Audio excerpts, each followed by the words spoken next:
For what purpose does Mr. McClintock seek recognition? To speak on the resolution, Mr. Chairman. Gentleman is recognized. Thank you. The chairman is correct that the Department of Homeland Security posts the number of suspected terrorists encountered on the border. That's all they report. They do not report what's happened to those suspected terrorists, where they are, what they're doing, or even who they are. So far this fiscal year, they have reported encountering 66 illegal aliens between ports of entry on the southwest border who are listed on the terrorist screening database.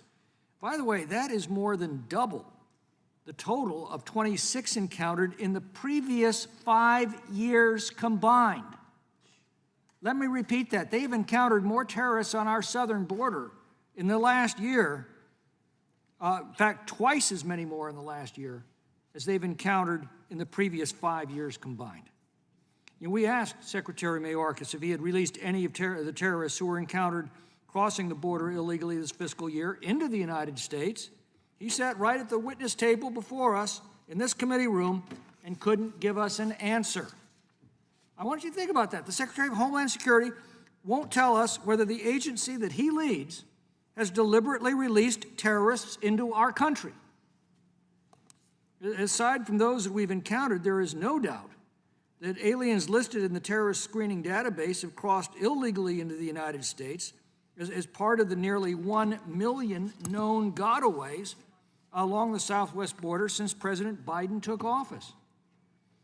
Now, the unconditional surrender of Afghanistan to the Taliban by this administration resulted in the release of more than 5,000 of the most dangerous terrorists on the planet that we were holding at Bagram Air Force Base.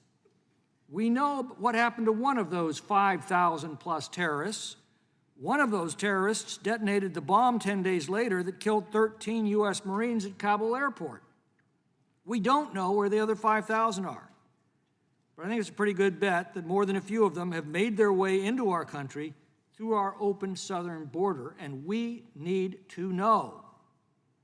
If these terrorists, unleashed because of the president's policy in Afghanistan, are able to make their way into this country because of the president's immigration policy, I'm afraid that the price paid by innocent Americans will be horrendous. The mass bombings we read about in other countries may soon arrive on our shores, and if they do, responsibility will rest squarely with the president, his administration, and his apologists in both public office and the press. HRES 1241 directs the Secretary of Homeland Security to provide Congress with documents, communications, and other information in his possession regarding illegal aliens who've been encountered by the U.S. government personnel between ports of entry along the southwest border since January 20th, 2021, who are listed on the no-fly list or the terrorist screening database.